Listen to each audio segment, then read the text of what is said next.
Hi guys. मैंने एक चीज़ बहुत नोटिस की है, शायद आपने भी ये एक्सपीरियंस किया होगा कि जब से ये यूपीआई और ऑनलाइन पेमेंट स्टार्ट हुए हैं, तब से हमारे खर्चे बहुत बढ़ चुके हैं। तब अननेसेसरी खर्चे हमारे बढ़ गए, जिसका बजट का कोई हिसाब किताब नहीं रहा है। लेकिन दूसरा डिसएडवांटेज एक वो है कि जो हमारे दोस्त, हमारे रिलेटिव्स हमसे उधार मांग रहे हैं। पहले जब हमारे पास सिर्फ कैश हुआ करता था, हम मना कर देते थे। और स्पेशली जब दूसरे सिटीज़ में हमारे जो दोस्त या रिलेटिव्स रहते हैं, वो हमसे तो मांगते ही नहीं थे, क्योंकि कैश वहाँ तक हम दे ही नहीं सकते थे। अब क्या हो रहा है कि अब हमारे दोस्त हमें डायरेक्टली कॉल कर रहे कि इतने ट्रांसफ़र कर दे, उतने ट्रांसफ़र कर दे, और हम मना भी नहीं कर पा रहे, क्योंकि हमें ऑनलाइन करना है।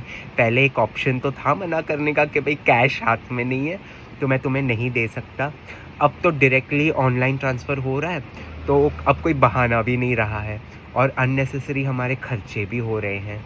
उधार लोगों को देना बढ़ चुका है। अब तो वो हाल हो गया है कि हमें हमारे ही खर्चों के लिए दूसरों के सामने हाथ फैलाना पड़ रहा है, क्योंकि हम ही पैसे बाँटते फिर रहे हैं सबको। मतलब एक हद ही हो चुकी है एक्सपेंस और खर्चा करने की।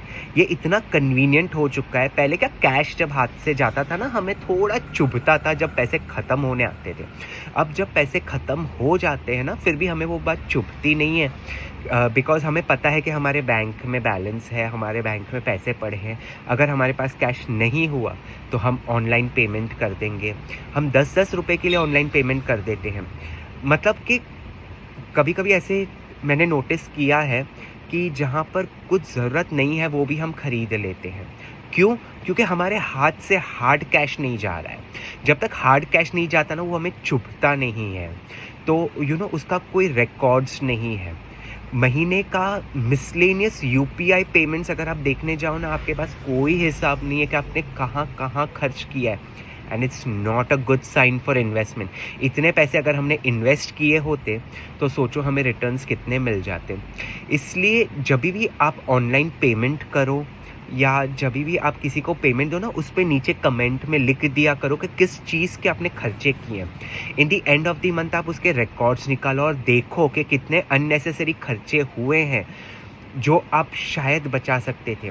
शायद फ्यूचर में वो आपको थोड़ा सेव करवा दे। वरना अगर आप आँख बंद करके हर जगह सिर्फ ऑनलाइन पेमेंट और यूपीआई करते रहे, तो फिर तो भाई सेविंग्स होने से रही।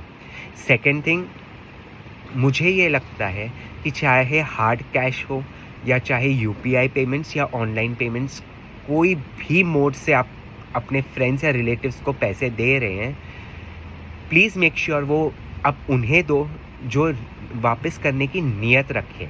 वरना ये बात तो श्योर है कि आप आपके पैसों के लिए ही लोगों के सामने हाथ फैलाओगे और भीख मांगोगे। So be very cautious, be very mindful. आप किसको पैसे दे रहे हो, आप किसको उधार दे रहे हो, क्योंकि आजकल उधार सारे ले लेते हैं, रिटर्न करने में नाक में दम कर देते हैं।